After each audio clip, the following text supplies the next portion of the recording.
there's a big white case I see every day high up on one of the very tall stacks in one of my rooms, which says 1996, January to December, the white case. There's about 6 very, very interesting items in it, which I don't think I've shown too much. Certainly one of them's never been seen. This is the first one. It's called Water Power. It's a webbed swimming glove, and that's exactly what you have in here, a webbed swimming glove. There's 2 of them, of course. You've got to have 2 hands, and it's got webs in it.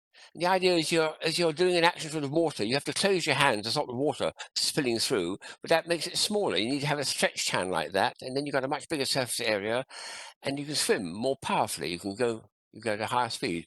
I did try putting this on, but I didn't have too much success. But it's quite a tough little glove, this one here, and the rubber doesn't want to expand too much. So you definitely need.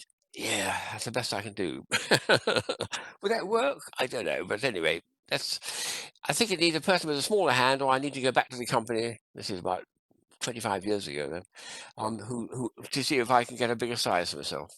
But nice concept. I think that's nice. It's a webbed swimming power thing, and I suppose you have flippers on the feet as well, and you're already as good as a fish, aren't you, with all the accoutrements.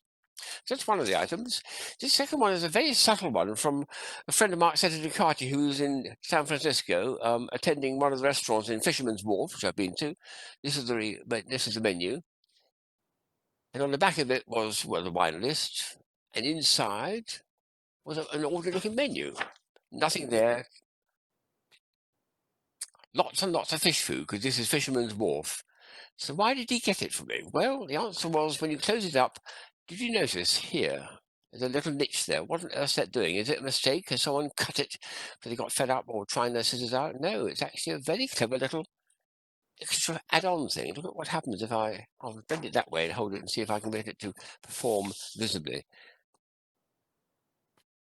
Now, as I bend it back and forward, the cartoon fish, opens and closes his mouth and talks to you saying, hurry up there, make a choice, tell the waiter what you want, or something like that. Very nice concept, that.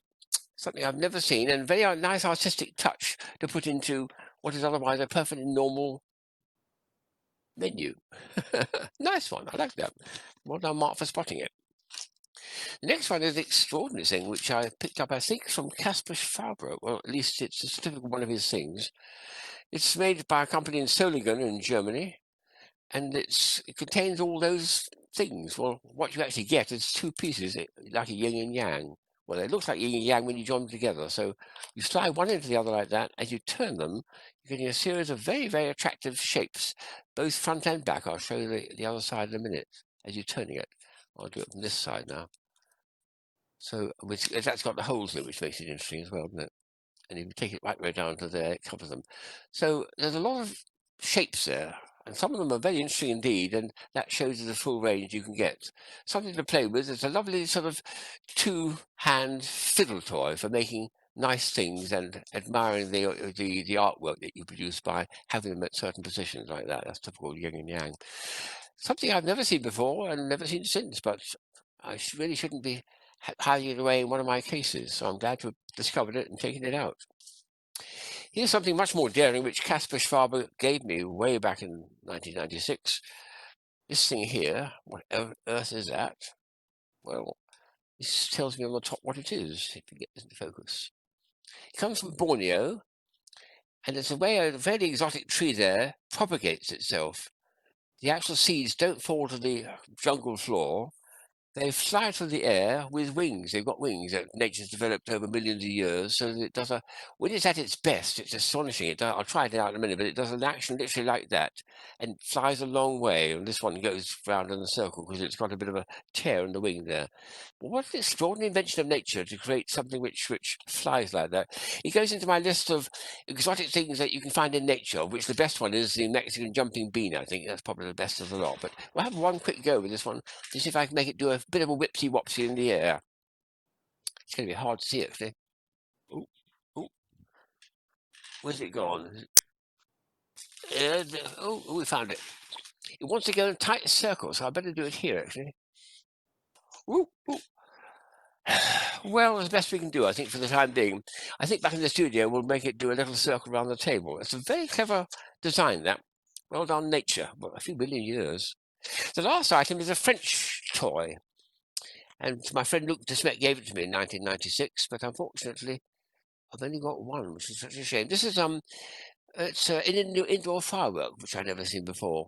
It's one of those things where you touch it with a lighted cigarette or something that burns there, and then it follows the three courses, but it's got some potassium manganate. Well, the potassium nitrate, I think that's what it is. That's what been impregnated on the paper. So the burn doesn't just go anywhere like that. It actually follows a line where the chance of combustion are the best.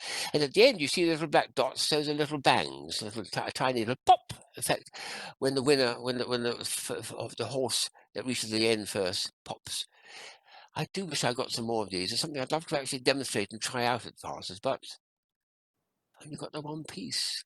Can't let it go.